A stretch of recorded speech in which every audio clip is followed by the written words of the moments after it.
وما ينطق عن الهوى إن هو إلا وحي يوحى علمه شديد القوى ذو مرة. بسم الله الرحمن الرحيم، والصلاة والسلام على أشرف المرسلين سيدنا محمد الأمين وعلى آله وصحبه أجمعين. اللهم لا سهل إلا ما جعلته سهلا وأنت تجعل الحزن إذا شئت سهلا. علمنا اللهم ما ينفعنا وانفعنا بما علمتنا وزدنا علما يا أرحم الراحمين. Donc aujourd'hui, Inch'Allah, on va commenter la 11e rubrique du chapitre de l'ilm, chapitre de la science. Rubrique que l'imam al-Bukhari rahimahullah wa nafa'ana bi'ilmihi a intitulé Babu ma kana an-nabiy sallallahu alayhi wa sallam yatakhawwaluhum bil maw'izati wal ilmi kay la yanfiru. Ensuite, il a cité le hadith numéro 68 dans son sahih et numéro 62 dans Tajrid Sarih, et dans lequel l'imam al-Bukhari rahimahullah rapporte en disant حدثنا محمد بن يوسف قال أخبرنا سفيان عن الأعمش عن أبي وائل عن ابن مسعود رضي الله عنه قال كان النبي صلى الله عليه وسلم يتخولنا بالموعظة في الأيام كراهة السآمة علينا. Ensuite, il a cité un deuxième hadith dans la même rubrique, c'est le hadith 69, dans lequel il a dit rahimahullah حدثنا محمد بن بشار قال حدثنا يحيى بن سعيد قال حدثنا شعبة قال حدثني أبو التياح عن أنس بن مالك رضي الله عنه عن النبي صلى الله عليه وسلم قال يسروا ولا تعسروا وبشروا ولا تنفروا. Ensuite, dans la même logique, on va voir en même temps la rubrique numéro 12 qui est très proche de la précédente et que l'imam al-Bukhari rahimahullah a intitulé Babu man ja'ala li ahli al-ilmi ayyaman ma'luma. On peut aussi dire Babun, deux points, man ja'ala li ahli al-ilmi ayyaman ma'luma. Et il a cité le hadith numéro 70 dans son sahih, dans le Tajrid Sarih, vous ne le trouverez pas. Ce hadith-là, pourquoi? Parce qu'il a été déjà mentionné auparavant. Et on a dit que l'imam Zabidi, rahimahullah, dans le Mukhtasar de Bukhari, le Tajrid Sarih, il a enlevé les hadiths qui sont répétitifs. Donc l'imam al-Bukhari rahimahullah dit حدثنا عثمان بن أبي شيبة قال حدثنا جرير عن منصور عن أبي وائل قال كان عبد الله وعبد الله ici c'est عبد الله ابن مسعود كان عبد الله يذكر الناس في كل خميس فقال له رجل يا أبا عبد الرحمن لوددت أنك ذكرتنا كل يوم قال أما إنه يمنعني من ذلك أني أكره أن أملكم وإني أتخولكم بالموعظة كما كان النبي صلى الله عليه وسلم يتخولنا بها مخافة السآمة علينا. Donc vous voyez qu'il y a une grande ressemblance entre le hadith 70 et le hadith 68. C'est même pas une ressemblance, on dirait que le hadith 70 rapporte le contexte complet de la parole qui a été citée par Ibn Mas'ud radiyallahu anhu. Donc le titre de la rubrique 11, on peut le traduire ainsi, le prophète sallallahu alayhi wa sallam, pour que les fidèles ne s'ennuient pas, les appeler de temps à autre à une exhortation ou à un enseignement. Ensuite, il a cité le hadith 68. Muhammad ibn Yusuf nous a rapporté sur Sufyan, sur l'A'mash, sur Abi Wa'il, sur Ibn Mas'ud radiyallahu anhu, qu'il a dit, le prophète sallallahu alayhi wa sallam, par crainte que nous nous ennuyions, nous donnait des exhortations qui laissent passer de plusieurs jours. Ensuite, l'imam Bukhari a cité un deuxième hadith, c'est le hadith 69, dans lequel il dit, Muhammad ibn Bashar nous a rapporté sur Yahya ibn Sa'd, sur Shu'ba, sur Abu At-Tayyah, sur Anas ibn Malik radiyallahu anhu, que le prophète sallallahu alayhi wa sallam a dit, facilitez les choses et ne les rendez pas difficiles. Annoncez aux gens des choses agréables et ne les effrayez pas. Ensuite, la 12e rubrique, toujours du même chapitre du savoir, Imam Bukhari l'a intitulé sur celui qui réserve quelques jours déterminés aux gens de science. Celui qui, ça veut dire transmet la science à des jours bien précis de la semaine. Et ensuite, il a cité le hadith 70 dans lequel il a dit Uthman ibn Shayba nous a rapporté sur Jarir, sur Mansour, sur Abi Wa'il. Donc vous voyez bien que Abu Wa'il, c'est le même rapporteur du hadith numéro 68 sur Abu Wa'il, qu'il a dit Abdullah, et il s'agit de Abdullah ibn Mas'ud, puisqu'on le retrouve dans le hadith 68, Abdullah avait l'habitude de donner aux gens quelques exhortations chaque jeudi. Un jour, un homme lui dit Ô Aba Abdurrahman, je veux bien que tu nous donnes des exhortations chaque jour.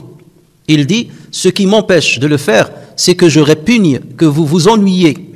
De plus, je vous donne des exhortations espacées, de la même manière que le prophète sallallahu alayhi wa sallam le faisait avec nous, de peur que nous fussions ennuyés.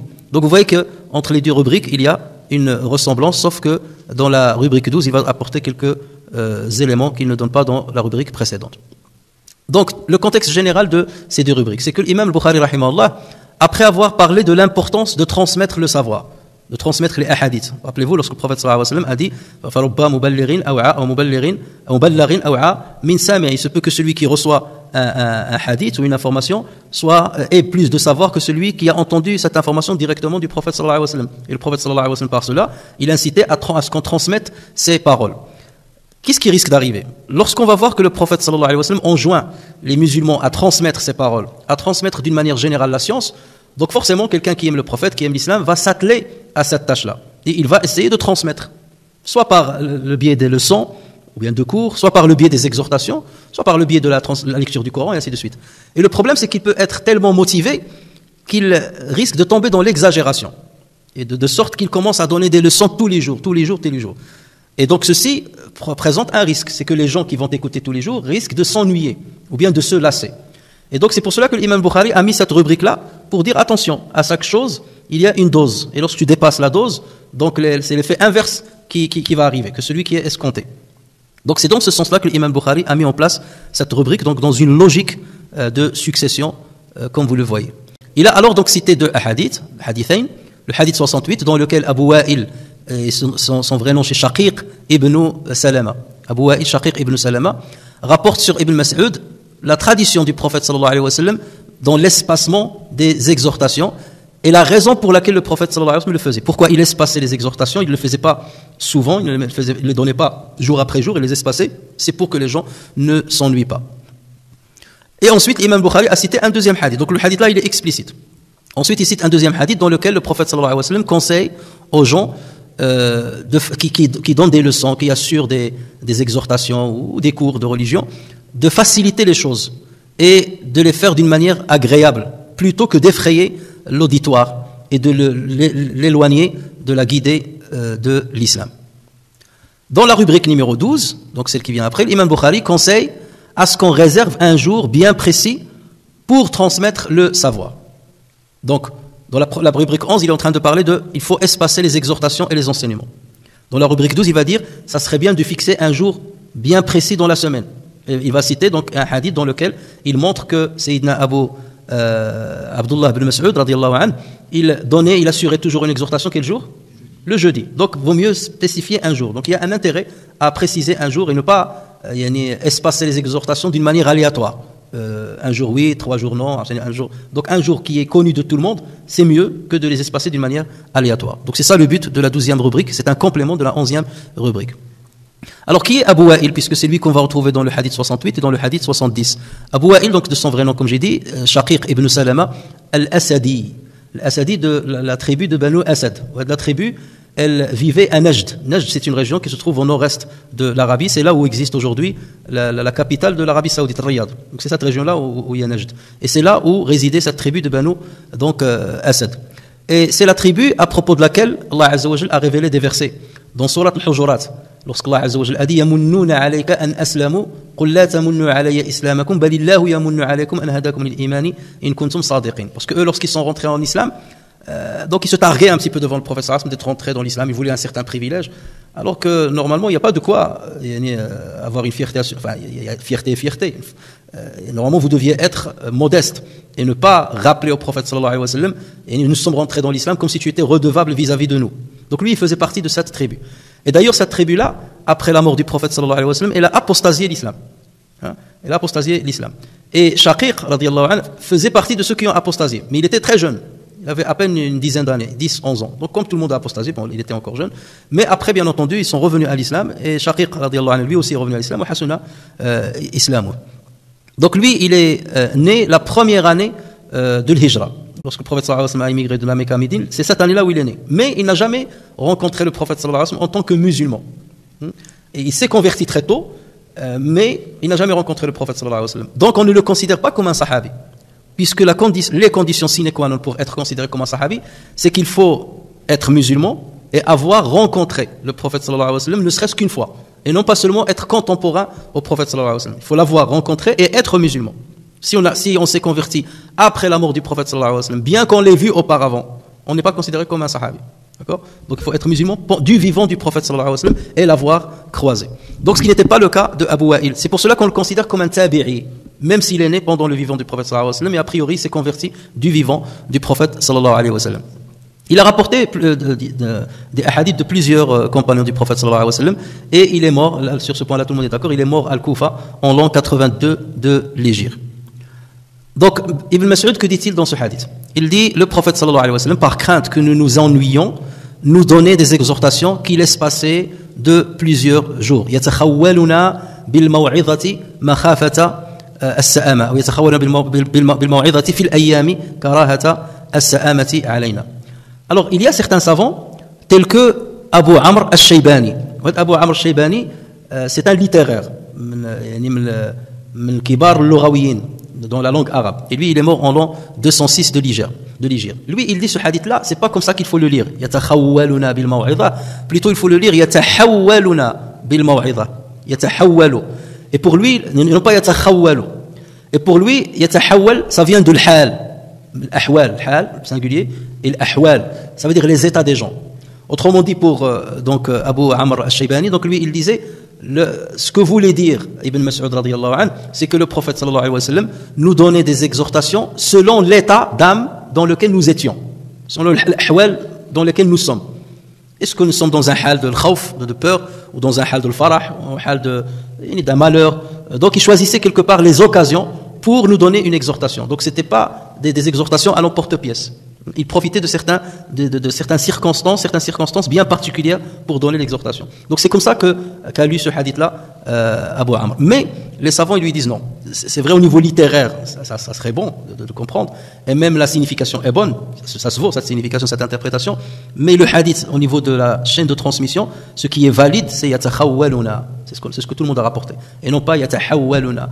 Et Ibn Mas'ud ne peut pas se tromper sur un terme comme ça. Même si les deux termes sont corrects, mais Ibn Mas'ud a bien dit yatakhawwaluna et non pas yatahawwaluna. Et personne n'a rapporté yatakhawwaluna. Donc on ne peut pas que sur la base d'informations littéraires ou de compétences littéraires corriger la narration de certains hadiths. Donc c'est pour cela, d'où l'importance de revenir à la chaîne de transmission. Alors, qu'est-ce qu'on tire de ce hadith? C'est lorsque on veut exhorter les gens ou bien leur donner des leçons, et surtout lorsqu'on parle du grand public. Cette règle ne concerne pas les étudiants de la théologie. Lorsque quelqu'un veut apprendre la théologie, veut aller le plus loin possible dans l'apprentissage de la théologie, là bien entendu on ne va pas lui donner un cours par semaine ou un cours toutes les 2 semaines. Sinon il lui faudra 3 vies ou 4 vies pour avoir assez de bagages pour devenir un savant. Là on parle bien entendu de grand public. Il y a des exhortations qui se donnent au grand public et il y a aussi de l'enseignement. C'est pour ça que dans le titre il parlait de l'enseignement, pas seulement d'exhortation. Il y a de l'enseignement aussi qu'il faut assurer au grand public, ne serait-ce que pour apprendre tahiyyat, pour apprendre la prière, pour apprendre comment tarqi'a salat, le sunan et ainsi de suite. Donc même le grand public a besoin d'une certaine dose de science et non pas seulement d'exhortation, de l'wa'd ou l'irshad. La science aussi, il en a besoin. Donc c'est de cela que parle l'imam al-Bukhari et non pas de ceux qui veulent être versés dans la quête du savoir. Parce que lui-même, il était versé dans la quête du savoir et il ne se contentait pas, bien entendu, d'une journée par semaine pour apprendre. Il faisait le tour de plusieurs, de dizaines et de dizaines de savants pour apprendre d'eux, et ce, chaque jour pratiquement. Et tout ça pourquoi? C'est pour ne pas tomber dans l'ennui. Parce que quelqu'un qui s'engage dans la quête du savoir, il est immunisé contre l'ennui. Pourquoi? Parce qu'il sait vers où il veut arriver. Celui qui connaît ou celui qui sait pertinemment la hauteur et la grandeur de ce qu'il cherche, il sous-estime les difficultés qu'il trouve dans son chemin. Donc un étudiant de théologie, c'est quelqu'un qui est prêt, il est immunisé, donc celui-là il n'y aura pas de sa'ama. Et parfois même à réécouter pratiquement le même dars, il te dit oui je connais tous les détails, mais peut-être que celui qui est en train d'assurer le dars va donner une information qui me manque, ou là que je entendrai pour la première fois. Je vais connaître 99% de ce qu'il a dit, mais il se peut avec le 1%, une nukta ilmiya, que je n'ai jamais entendu. Et c'est pour cela que tu le trouves, peu importe le temps qu'il va consacrer à l'apprentissage, il ne va jamais se lasser. Là, on parle bien entendu du grand public. Et cette règle d'ailleurs ne s'applique pas qu'à l'acquisition du savoir, le fait d'aller doucement et de se contenter d'un juste milieu. Ceci s'applique pour tout ce qui est surérogatoire, même les adorations. Surérogatoire, il ne faut pas exagérer dans leur accomplissement, par peur justement de s'ennuyer. Et ceci, on l'a vu déjà, on en a parlé dans une autre rubrique, et lorsqu'on parlait du chapitre de l'iman, et le prophète sallallahu alayhi wa sallam déjà lui-même disait wal qasda tablughu, ça veut dire tenez-vous ou maintenez-vous aux choses avec modération, la modération, car c'est seulement ainsi que vous arriverez à bon port, comme l'a rapporté al-Bukhari sur le prophète sallallahu alayhi wa sallam. Et on a déjà parlé de l'histoire de Zaynab radiyallahu anha qui avait accroché entre deux piliers de la mosquée, elle a accroché une corde entre un pilier et l'autre. Pourquoi? Parce qu'elle priait la nuit, elle rentrait dans la mosquée, elle priait, et lorsqu'elle, fatiguée, n'arrivait plus à tenir debout, elle s'appuyait sur la corde, pour rester suspendue sur la corde. Et lorsque le prophète sallallahu alayhi wa sallam est rentré, il leur a dit, Ma hada, c'est quoi cette corde? Ils lui ont dit, Zaynab, qui a attaché cette corde entre les deux piliers, pour s'appuyer dessus lorsqu'elle est fatiguée. Et le prophète sallallahu alayhi wa sallam n'a pas aimé cela. Et il leur a dit donc, dénouer cette corde-là, détacher cette corde-là, et il leur a dit, liyusalli ahadukum nashata.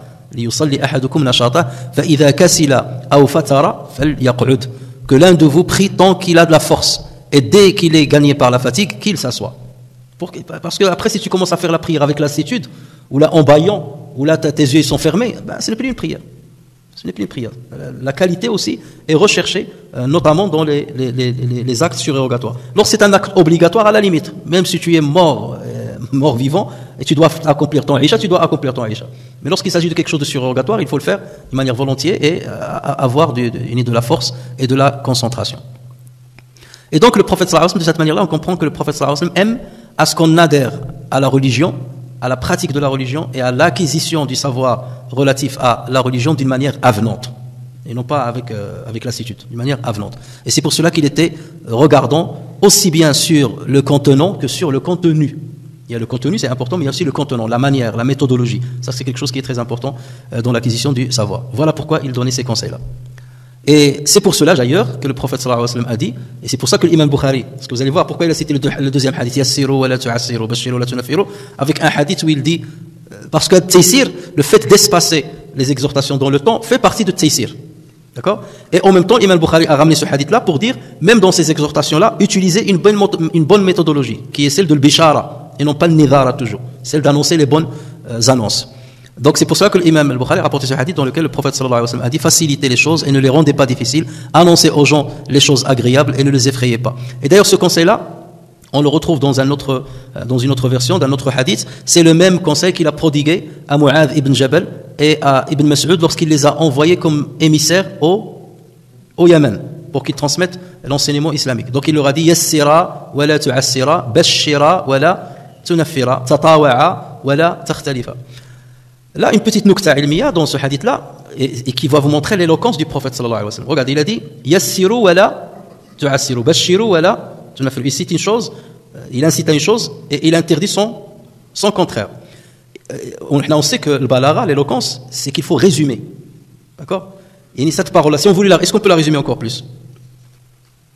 Yassiru wa la tu'assiru, bashiru wa la tunafiru. Quelqu'un peut dire, lorsque tu dis à quelqu'un, fais une chose et ne fais pas son contraire, tu te répètes. Hein? Si je te dis asri' wa la tubta, marche vite et ne va pas doucement, c'est comme si je me contredis. Si je te dis marche vite, c'est bon, ça va de soi, ne marche pas lentement, d'accord? Lorsqu'il dit yassir, ça va de soi de ne pas dire, de dire la tu'assir. Lorsque je te dis bashir, ça va de soi de dire la tunafir. Mais pourquoi le prophète sallallahu alayhi wa sallam a-t-il répété, il a interdit l'inverse? C'est là où vous voyez l'éloquence du prophète sallallahu alayhi wa sallam. Pourquoi? Parce que lorsque je te dis yassir wa bashir, si je te dis yassir wa bashir, facilite et annonce les bonnes nouvelles. Lorsque je dis yassir, ça n'exclut pas que tu peux faire ta'sir. Ça veut dire que tu vas faciliter 80% des choses, des fois, tu vas yassir, le prophète a dit. Mais tu vas, 20% dans ton exhortation, tu vas utiliser la difficulté. Mais lorsque le prophète sallallahu alayhi wa sallam te dit yassir wa la tu'assir, ça veut dire qu'il faut faire 100% de taysir. Et dans ta méthodologie de transmission, tu ne choisis que taysir. Il faut s'écarter de ta'sir. D'accord? C'est pour ça qu'il a dit wala tu'assir, wala tu'assiru. S'il n'avait pas rajouté wala tu'assiru, on va dire je vais faire une dose 80-20, 90-10. Non, le prophète sallallahu alayhi wa sallam, même dès que 10%, il ne l'avait pas. At-taysir fi din. Wa bashiru wala tunaffiru. Bashiru, ça veut dire annoncer les bonnes annonces, quelque chose qui attire la personne. Et ça, le problème, c'est que nous, souvent, d'une manière générale, ceux qui transmettent l'a'imma, le wa'ad et tout ça, il y a beaucoup qui n'utilisent pas cette hikmah du prophète sallallahu alayhi wa sallam. Tanfir, parce que lorsque tabshir, tu parles de l'amour du prophète sallallahu alayhi wa sallam, l'amour d'Allah azza wa jal, maghfirat d'Allah azza wa jal. Il y a certains, lorsqu'ils parlent de la religion, déjà, tu le vois, ils se renfrognent tout de suite. Dès qu'ils commencent à parler, ils se renfrognent. Deuxième chose, il élève la voix. Et c'est pas élever la voix dans le sens de motiver, c'est élever la voix dans le sens d'infantiliser l'auditoire. C'est comme si c'était des petits enfants. Et il leur parle. Vous, kada, Zamakoua, lui, il a traversé le pont, et c'est les autres qui sont à l'arrière, donc il est en train c'est pas une méthodologie qu'on utilise en islam. Certes, le prophète sallallahu alayhi wa sallam, dans le Jumu'ah, parfois, il élevait la voix, il devenait rouge, ses jugulaires se gonflaient, jusqu'à ce qu'on avait l'impression que c'était quelqu'un qui mettait en garde contre une attaque d'une armée. Mais ça, cette méthodologie, il faut savoir quand l'utiliser. Tu ne donnes pas l'impression à la personne que tu es en train de la juger, en train de la rabaisser. C'est dans le sens de motivation. Dans ce cas, tu élèves la voix, la motivation générale. Mais dans le sens, vous avez des gens parfois, vous faites ceci, vous êtes des nuls, qu'est-ce que vous méritez, vous les musulmans, vous êtes ceci, vous êtes cela, vous ne faites pas ceci, vous ne faites pas cela. C'est pas une manière avenante pour attirer la personne vers Allah Azza wa Jalla et lui faire aimer l'islam. Et d'ailleurs, c'est pour cela que certains ils disent, oui, dans votre religion, il y a toujours Jahannam, on entend que Jahannam et tout ça. Alors que c'est pas vrai. Il faut lire le Coran et vous voyez combien Allah Azza wa Jalla parle de Rahma, Rahim, Al-Maghfira, pardon, et ainsi de suite. C'est incommensurable, les fois où il parle de cela. Mais malheureusement, parfois, on fait un focus seulement sur une deuxième partie qui peut-être s'adresse beaucoup plus à ceux qui sont très, très égarés. Alors, dans l'exhortation, donc c'est ce que je dis ici, il faut éviter trop d'intimidation. Ça, c'est pas une bonne méthodologie, d'intimider les gens. Et utiliser plutôt la persuasion avec des rappels agréables. Et il faut éviter également les discours infantilisants, de parler aux gens comme s'ils étaient des enfants. Et ça, on le remarque parfois. Combien de fois je rentre dans une mosquée, je trouve quelqu'un en train de faire un dars, et je connais un peu dans l'auditoire, Hada c'est un docteur, Hada c'est un chirurgien, Hada c'est un chef d'entreprise, c'est des grosses têtes. Leur malheur, c'est qu'ils ne comprennent pas l'arabe. Et tu trouves l'imam ou quelque chose comme ça, parce qu'il connaît un peu plus d'arabe que les autres, alors qu'il n'a pas un discours structuré, ou un discours avec une méthodologie bien étudiée, et il est en train d'infantiliser les gens. Et le problème, c'est que nous aussi, on tombe dans le piège. Tu trouves la personne, voilà, il est un crack, et lorsqu'il s'agit de domaine de la religion, il devient comme un enfant devant l'imam. Et il n'utilise pas sa raison, où il faut tout gober. Et ça, parfois, c'est néfaste par rapport à la compréhension de notre religion. De sorte que parfois, lorsqu'on nous pose des questions, on ne sait pas utiliser la raison. Parce que la manière avec laquelle on a acquis la religion, c'est toujours une manière d'y aller. Nous sommes des enfants devant un maître qui nous apprend comment faire et comment pas faire. Et c'est par bonne foi que parfois, on donne beaucoup de crédit à celui qu'on a en face, alors qu'il ne le mérite pas. Plusieurs fois, alors qu'il ne le mérite pas. Alors que son bagage, il est très maigre. Le seul avantage qu'il a, c'est peut-être qu'il maîtrise un peu plus l'arabe ou il connaît un peu plus de Coran que nous. Et à partir de là, on s'infantilise. Et là, il faut faire très très attention à ce niveau-là. Il y a d'abord ne pas se considérer comme un enfant, et il faut que ceux qui transmettent aux autres élèvent de leur niveau intellectuel pour qu'ils aient un niveau acceptable pour se permettre d'être devant les autres et pour se permettre d'adresser aux autres des paroles d'exhortation, parce que ça va dans le sens d'élever le degré de notre religion. C'est ça le problème. Combien de fois on dit, tu peux avoir une bonne affaire, mais une affaire défendable, mais parce que l'avocat n'est pas compétent, donc tu perds ton affaire. Alors que c'est une affaire gagnée, mais l'avocat est mauvais. Et l'islam, c'est une religion gagnante. Mais le problème, c'est ceux qui font appel à elle, combien de fois ils la rabaissent à un certain niveau, où ils font fuir les gens. Et combien de jeunes maintenant tombent dans certains pièges, justement, de certains détracteurs de l'islam, tout simplement parce qu'ils n'ont pas trouvé face à eux des gens qui leur parlent avec un niveau intellectuel élevé. Et combien de fois on voit parfois des prédicateurs qui adoptent un discours d'il y a les quartiers, toujours. Et même le niveau avec lequel on parle aux jeunes, c'est un niveau toujours d'il y a le quartier. On infantilise encore les jeunes. Et tu le trouves pendant 30 ans, 40 ans, c'est le même style. On est encore dans le quartier. Comme je parle de quartier, ou la meuf, ou la meuf, le machin, tu lui dis, mais élève le niveau. Non, mais il faut descendre au niveau des jeunes.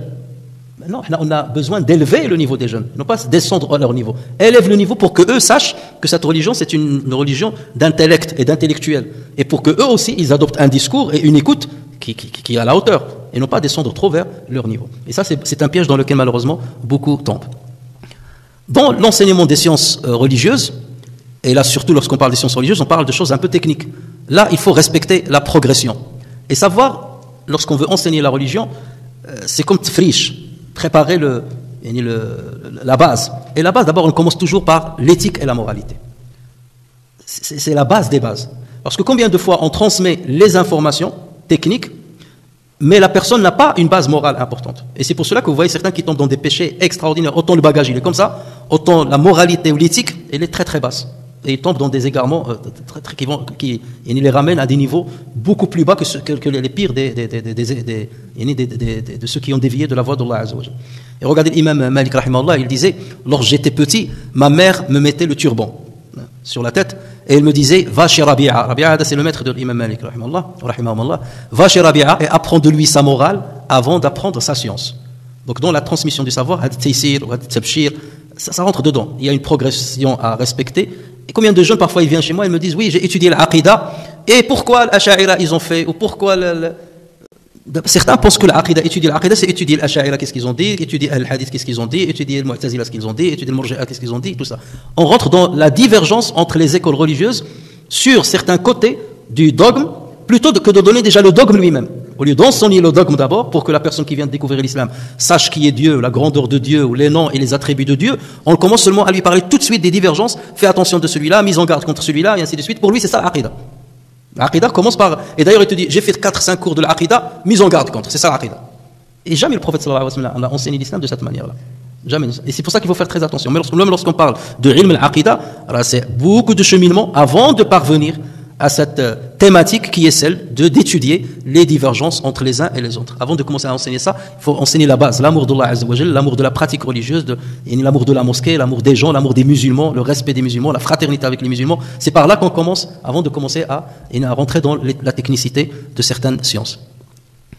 Le hadith numéro de la rubrique 12 illucide donc, comme j'ai dit tout à l'heure, les propos ou le contexte des propos de Ibn Mas'ud qu'on trouve dans le hadith 68. Donc Abu Wa'il dit, Ibn Mas'ud radiyallahu anhu avait l'habitude de nous exhorter tous les jeudis. Un homme lui dit, Ya Aba Abdirrahman, j'aurais aimé que tu nous exhortes tous les jours. Et tous les jeudis, on doit attendre chaque jeudi pour que t'écoutes. On aime bien ton discours, on aimerait bien t'écouter tous les jours. Et il lui a répondu ceci, ce qui m'empêche de le faire, c'est que je déteste vous ennuyer. J'espace donc de quelques jours mes exhortations, comme le prophète sallallahu alayhi wa sallam le faisait par crainte que nous nous ennuyions. Qui craignait que les compagnons s'ennuient? Le prophète. Imaginez, le prophète, on ne parle pas de n'importe qui. Hein. On connaît comment le prophète parlait, on connaît sa gentillesse, on connaît sa moralité, son éthique. Et on comprend forcément comment les compagnons aimaient entendre le prophète. On entend un hadith du prophète, tu te dis, mais ceux qui l'écoutaient directement et le regardaient directement, comment ils vont être?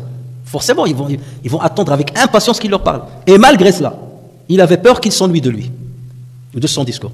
C'est pour cela qu'il dit, j'espace, par peur qu'il s'ennuie. Tu n'as pas besoin de le voir.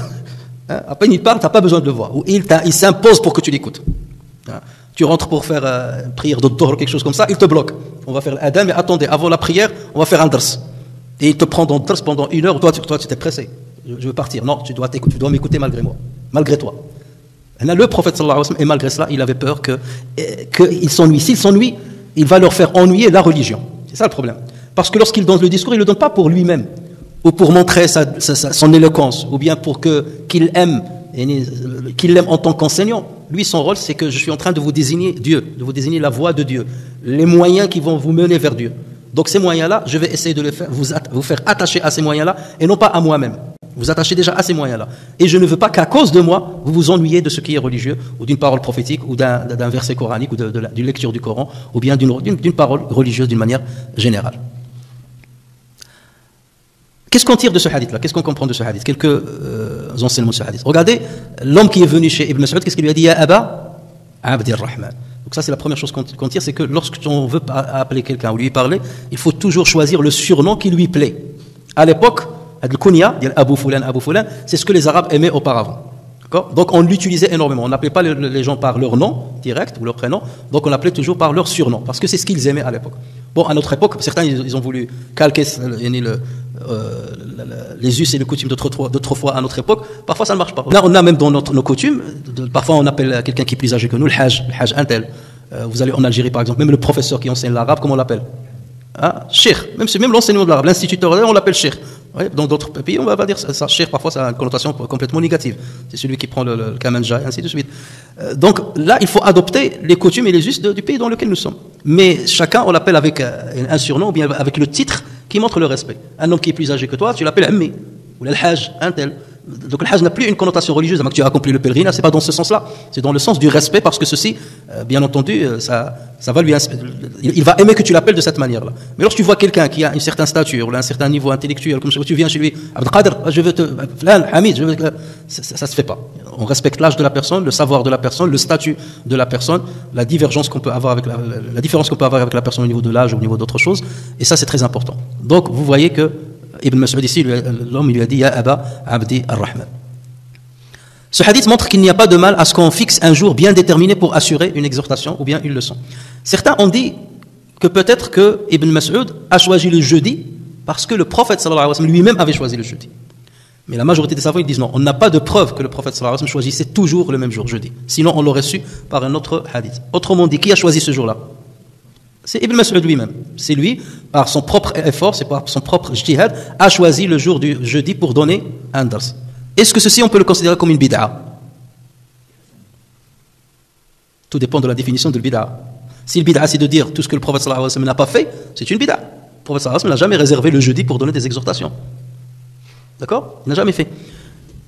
Et donc, on va dire que Ibn Mas'ud mubtadi'. Là, on est dans une autre catégorie. On est dans la catégorie des moyens. D'accord? Et les savants disent l'abtida'a fil wasa'il. Il n'y a pas de bid'a, d'innovation dans les moyens.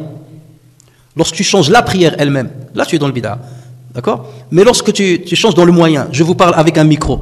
Le micro, c'est une bid'a, c'est une nouveauté qui n'existait pas auparavant. Mais est-ce qu'on va considérer que c'est une mauvaise? Non, bien entendu, au contraire. Dans ce cas, il est mahmouda. C'est même non seulement, parfois même il est obligatoire.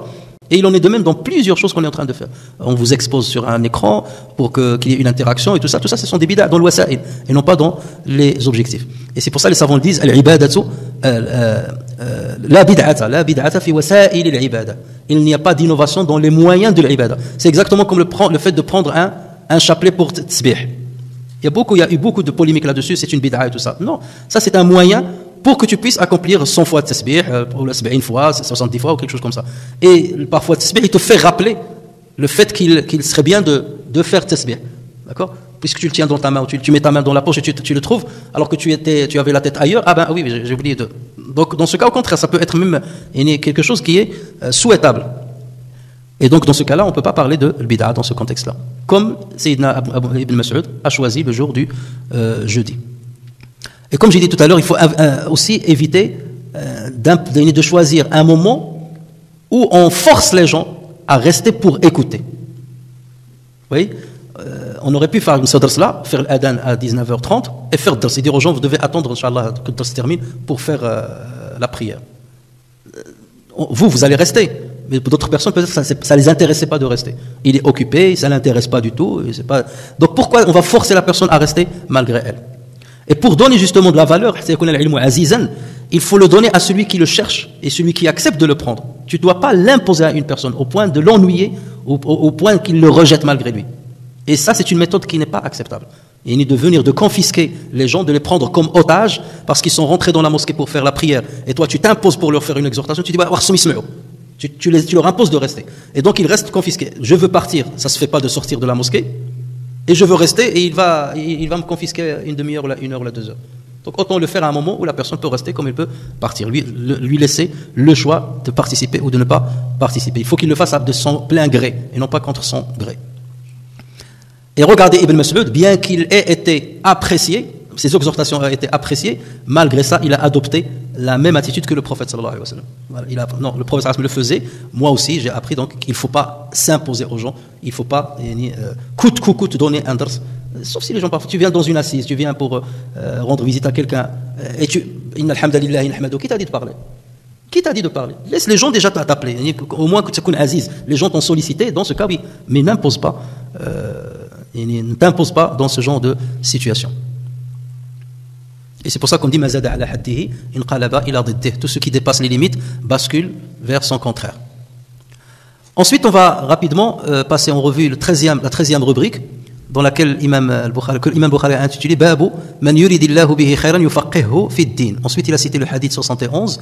حدثنا سعيد بن عفير قال حدثنا ابن وهب عن يونس عن ابن شهاب قال قال حميد بن عبد الرحمن سمعت معاوية بن أبي سفيان رضي الله عنه سمعت معاوية خطيبا يقول سمعت النبي صلى الله عليه وسلم يقول من يريد الله به خيرا يفقهه في الدين وإنما أنا قاسم والله يعطي ولن تزال هذه الأمة قائمة على أمر الله لا يضرهم من خالفهم حتى يأتي أمر الله. Donc le titre c'est celui à qui Dieu veut du bien, il l'aidera à comprendre la religion. Donc Imam Bukhari a pris une partie d'un hadith qu'il va citer tout de suite après. Et donc ce hadith il l'a rapporté sur Saïd ibn Ufayr, sur Ibn Wahb, sur Yunus, sur Ibn Shihab, sur Humayd ibn Abd al-Rahman, sur Muawiyah ibn Abi Sufyan, qui a cité ce hadith là pendant le prêche. Khatiban, donc en état de l'khutbah. Il a donné cette parole-là, il l'a transmise en étant en train de prêcher le vendredi. Donc qu'est-ce qu'il a dit Muawiyah radiyallahu anhu? Il a dit j'ai entendu le prophète sallallahu alayhi wa sallam dire celui à qui Dieu veut du bien, il l'aidera à bien comprendre la religion. Yufaqqihhu, le fiqh c'est bien la bonne compréhension. Quant à moi, dit le prophète sallallahu alayhi wa sallam, quant à moi, je ne suis qu'un distributeur. C'est Dieu qui donne. Cette communauté, en parlant de la communauté de l'islam, cette communauté restera dans l'ordre de Dieu sans que ceux qui la contredisent ne peuvent lui porter préjudice, et ce jusqu'à l'avènement du décret de Dieu. Alors rapidement, le titre donc comme on a dit le titre de la rubrique, il a pris le hadith il a pris une partie du hadith qu'il va citer juste après, et on a déjà vu cette partie de hadith rapportée dans la rubrique 10, on a déjà vu, mais il a cité cette phrase-là d'une manière suspendue, mu'allaqa, sans citer le hadith au complet. Alors qu'ici, il cite le hadith au complet avec la chaîne de transmission. Alors ce hadith, si vous le lisez bien, il comporte 3 thématiques. La première thématique va parler de l'importance de la compréhension de la religion. Man yuridillahu bihi khayran yufaqqihhu fi ddin. Ça veut dire même la religion, il y a une compréhension fine et profonde de la religion. Et Allah Azza wa Jalla, il donne cette compréhension à celui qu'il aime, ou à celui pour qui il veut du bien. Ça, c'est la première thématique. La deuxième, le prophète sallallahu alayhi wa sallam a dit, celui qui donne réellement la pourvoyance, raziq, celui qui donne la pourvoyance, et ici, il fait référence en fait à la manière avec laquelle on distribue le butin. Après les guerres, le butin qu'on prend, le prophète sallallahu alayhi wa sallam, il le distribuait. Selon un ordre qu'on a déjà cité, si vous vous rappelez bien, lorsqu'on a parlé de l'khumus. On a déjà parlé de ça. Donc, ou bien la zakat, lorsqu'il distribue la zakat. Donc le prophète sallallahu alayhi wa sallam est en train de dire, celui qui vous donne l'argent, en fait, qu'il s'agisse de zakat ou bien de butin, c'est Allah Azza wa Jalla. Moi, je ne suis qu'un distributeur, mais celui qui pourvoit, c'est Allah Azza wa Jalla. Ça veut dire, si vous devez être reconnaissant, vous devez être reconnaissant vis-à-vis de Dieu, et non pas vis-à-vis de moi. Moi, je ne fais que distribuer. Le donateur, c'est Allah Azza wa Jalla. Et la troisième thématique, c'est une thématique dans laquelle le prophète sallallahu alayhi wa sallam a dit qu'une partie de cette communauté restera dans la vérité jusqu'à la fin du monde. Ça veut dire, jamais la communauté musulmane ne sera égarée toute ensemble. Tous les gens seront égarés, c'est impossible. Il y a forcément, dans la communauté musulmane, à n'importe quelle génération, une partie de la communauté qui sera dans le droit chemin et dans la vérité. Ce qui est très bien, alhamdoulilah. Ça, c'est une bonne annonce. Même si tu vas trouver 99% qui sont égarés, tu trouveras le 1% qui est guidé. Ça veut dire, celui qui cherche la vérité, il finira par la trouver et trouver les gens de vérité. La yu'damu jilun min ahli al-khayr wa min ahli al-taqwa. Il n'y a pas une époque ni un endroit où tu ne trouves pas les gens de vérité. Et donc c'est la raison, ce hadith-là, donc il y a 3 thématiques. Pourquoi je cite ce détail-là? C'est pour vous expliquer pourquoi ce hadith, on va le trouver dans d'autres rubriques ou bien dans d'autres chapitres. Donc ce hadith, vous le trouvez chez l'imam Muslim, il est rapporté dans le chapitre de zakat. Et là on comprend. Puisque le prophète sallallahu alayhi wa sallam a dit, moi je suis qu'un distributeur. Donc en faisant référence ici, l'imam Muslim, il a cité ce hadith-là pour dire, zakat, le vrai pourvoyeur c'est Dieu, et le prophète sallallahu alayhi wa sallam n'est qu'un distributeur. C'est pour ça qu'il a mis le hadith-là dans la rubrique zakat. L'imam al-Bukhari lui-même, il a rapporté le même hadith dans le chapitre de l'khumus. Le khumus, donc le 1/5 de zakat qu'on essaie au prophète sallallahu alayhi wa sallam, qu'il a distribué à sa famille, à ses proches. Et on a déjà parlé de ce sujet-là. Donc il a rapporté ce hadith dans ce chapitre-là. Et l'imam al-Bukhari, rahimahullah aussi, il a rapporté le même hadith dans le chapitre de l'I'tisam bil-Kitabi wa Sunnah. Et pourquoi? C'est pour la 3e thématique. L'I'tisam bil-Qur'ani wa Sunnah, ça veut dire que les gens qui sont dans la vérité, c'est qui? Ce sont ceux qui seront toujours attachés au Coran et à la Sunnah. Donc c'est pour cela qu'il va citer ce hadith-là dans ce chapitre. Alors concernant la thématique qui nous intéresse, c'est celle du savoir, ce hadith montre que le savoir ne s'obtient pas exclusivement par l'acquisition. Tu te réveilles un jour et tu dis je veux devenir savant. C'est pas automatique. C'est pas parce que tu as fourni l'effort d'acquisition que tu deviendras un savant ou que tu comprendras la religion. Pourquoi? Parce que le prophète sallallahu alayhi wa sallam dans le hadith il dit man yuridillahu bihi khayran yufaqqihhu. Il lui accorde la compréhension de la religion. C'est qui le sujet ici? C'est Dieu. Yufaqqihhu, c'est Dieu qui lui donne la compréhension. Donc il y a certaines choses dans le savoir que tu acquiers par toi-même. Mais il y a d'autres choses que Allah Azza wa Jalla te donne. Ataynahum min ladunna ilma. Donc il y a certaines choses que seul Allah Azza wa Jalla les donne. Donc tout ne s'acquiert pas par l'acquisition et par l'effort. Il y a une partie qui est donnée par Allah Azza wa Jalla. Mais Allah Azza wa Jalla, il va choisir, il va trier à la volée les personnes à qui il va donner cette compréhension. Parce que regardez, on voit par exemple les grands savants comme Imam Malik, Imam Shafi'i, Imam Ibn Hajar, ainsi de suite. Ce sont des savants qui ont été côtoyés par des milliers d'élèves. Des milliers. Aujourd'hui, nous sommes dans une époque, quelqu'un te dit, je suis l'élève de Cheikh Intel. Et alors? Parce que je suis l'élève de Cheikh Intel, je suis devenu comme Cheikh Intel. Imam Malik, il avait des milliers d'élèves qui le suivaient tous les jours. C'est pas pour autant qu'ils sont arrivés à son niveau. Vous voyez ce que je veux dire? Vous allez dans n'importe quelle université aujourd'hui dans le monde, université islamique qui enseigne la théologie musulmane. Chaque année, vous avez des masters et ainsi de suite, des centaines de personnes qui ont eu le master, des dizaines et des centaines parfois dans le monde islamique, des centaines par an qui sont devenus des docteurs en théologie. Est-ce que ça en fait des savants ou des référents? Pas forcément. Il y a certains qui sont que consommateurs. Ça, vous voulez, un prof, il donne des cours, il prend le salaire à la fin du mois. Après, tu le trouves dans le café comme tout le monde. D'accord? Mais il y a certains qui sortent du lot. Et c'est ça où Allah Azza wa Jalla choisit. Et même celui, quelque part, qui a eu une certaine intelligence pour thésauriser quelques informations, Allah Azza wa Jalla peut lui enlever le baraka. Et parfois, il peut le dévoiler avec le temps. Il termine sa vie avec des choses catastrophiques. Tu dis, mais attends, on croyait en lui, on a vu de lui ça, on a appris de lui ça. Mais il est arrivé à ce degré-là, mais c'est une catastrophe. Que s'est-il passé? C'est qu'Allah Azza wa Jalla ne l'a pas élu pour cette tâche-là. Et c'est pour cela que Tawfiq al-Rabbani, le choix d'Allah Azza wa Jalla et la donation d'Allah Azza wa Jalla, c'est quelque chose qui joue un rôle très important. Pourquoi? Tout simplement, Allah Azza wa Jalla dit dans le Coran, yuriduna liyutfi'u nur Allahi bi afwahihim, wallahu mutimmu nurihi, ou mutimmu nurahu, walau kariha al-kafirun. Ils veulent éteindre la lumière d'Allah Azza wa Jalla, de Dieu, avec leur bouche. Mais Allah Azza wa Jalla complétera et terminera cette lumière. Elle arrivera jusqu'au bout. Non déplaise à ceux qui mécroient. Non déplaise à eux. Et Allah Azza wa Jalla, cette lumière-là, comment il va la rendre complète? C'est par le choix de certaines personnes qui vont jouer ce rôle-là. Donc Allah Azza wa Jalla garantit la transmission de cette religion et de la science inhérente à cette religion par le choix de ceux qui vont porter cette science et la transmettre. Et dans un hadith authentifié par plusieurs savants, le prophète sallallahu alayhi wa sallam disait يحمل هذا العلم من كل خلف عدوله ينفون عنه تحريف الغالين وانتحال المبطلين وتأويل الجاهلين. Cette science-là sera portée dans chaque génération par les gens de vérité, par les véridiques. Cette science qui est la science de l'islam sera portée dans chaque génération par des gens véridiques et qui vont jouer trois rôles. Ils ont trois missions. Yanfouna anhu, ils vont écarter de cette science-là, ou ils vont purifier cette science de trois choses, ou de trois catégories de personnes. Yanfouna anhu, donc ils écartent de cette science trois catégories de personnes.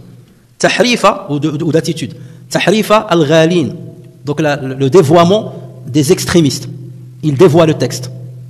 D'accord? Ils ne lui donnent pas sa vraie lecture, ils dévoient les textes. Tahrifa al-ghalin. Et on le voit dans notre époque. Beaucoup d'exemples sont de cette catégorie-là. Wantihala al-mubtalin, la prétention des contradicteurs.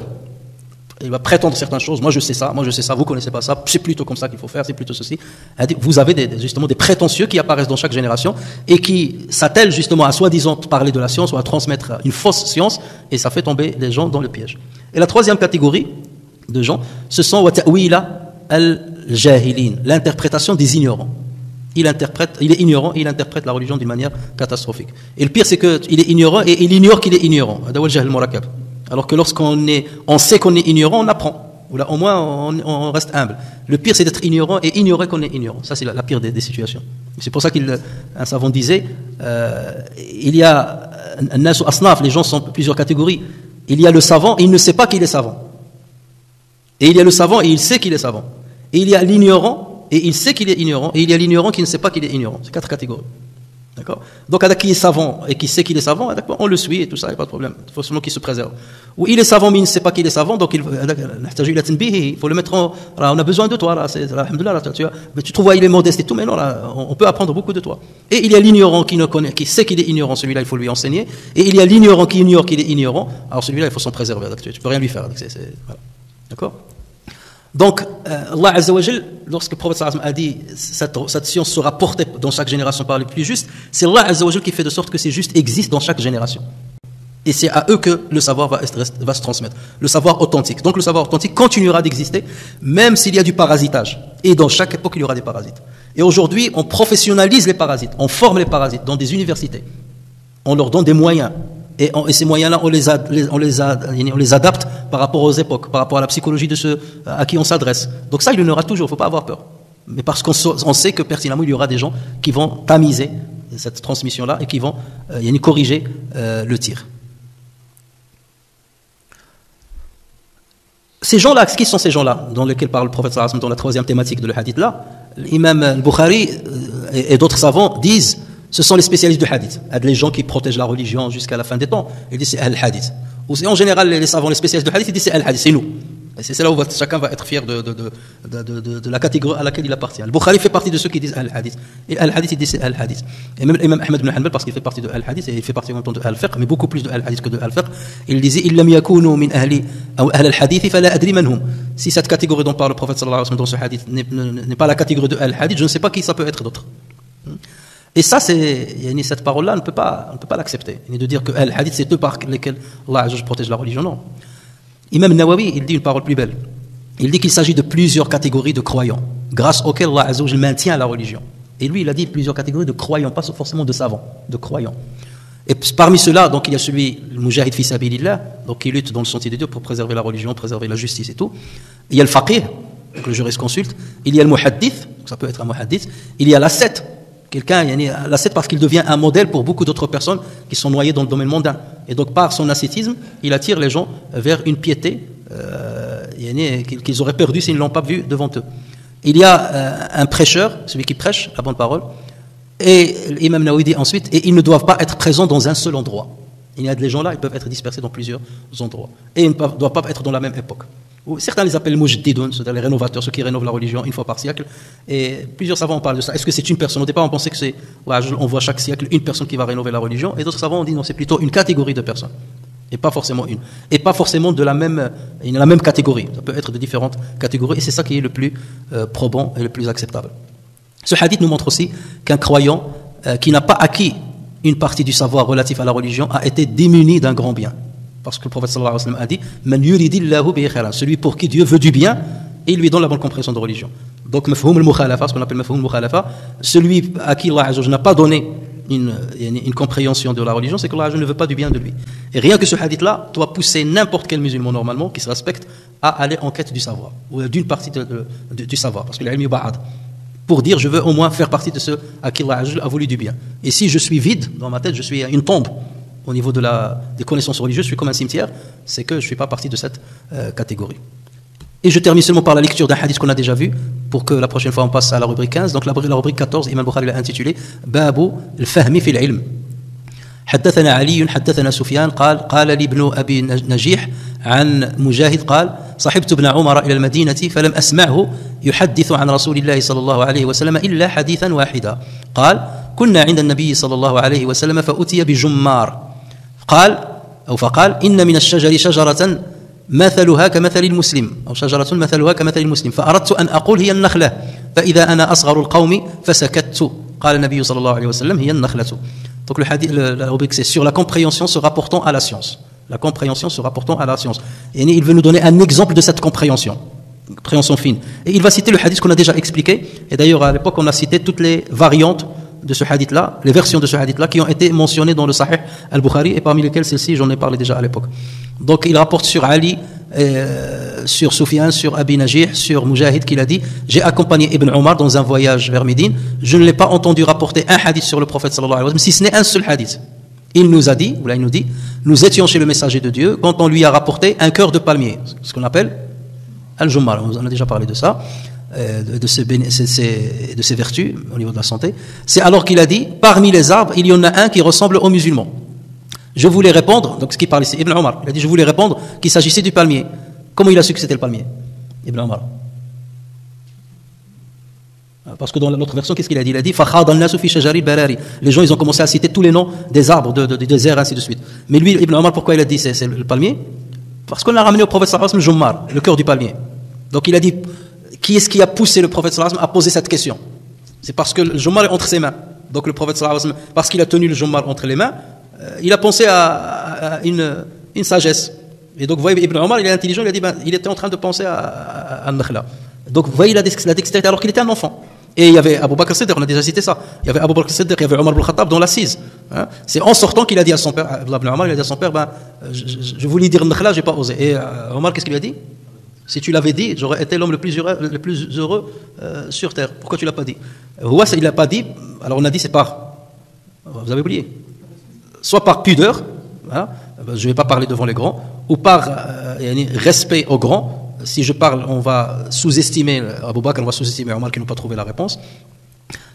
Bref, donc et Omar ibn Khattab il a dit non, il fallait le dire. Donc dans ce genre de situation, la pudeur n'est pas de mise. Donc pourquoi l'imam Bukhari a cité ce hadith ici? On a déjà parlé de ça. C'est juste pour nous dire voici un exemple de ce qu'est la compréhension fine de la religion. Donc les paraboles. Et on l'a dit la dernière fois, en parlant de l'amthal. Les paraboles sont très importantes. Et il faut avoir une certaine finesse et une certaine intelligence pour justement bien comprendre ces paraboles. Donc je m'arrête à ce niveau-là, Inch'Allah, de sorte que la prochaine fois, on voit la 15e rubrique. Nafa'ani Allahu wa iyyakum bil Qur'an al-Karim wa bi hadith sayyid al-awwalin wal akhirin wa ghafara Allahu li wa lakum wa li sa'iril muslimin.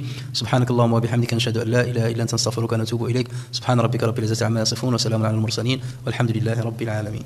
Jazakumullahu khairan.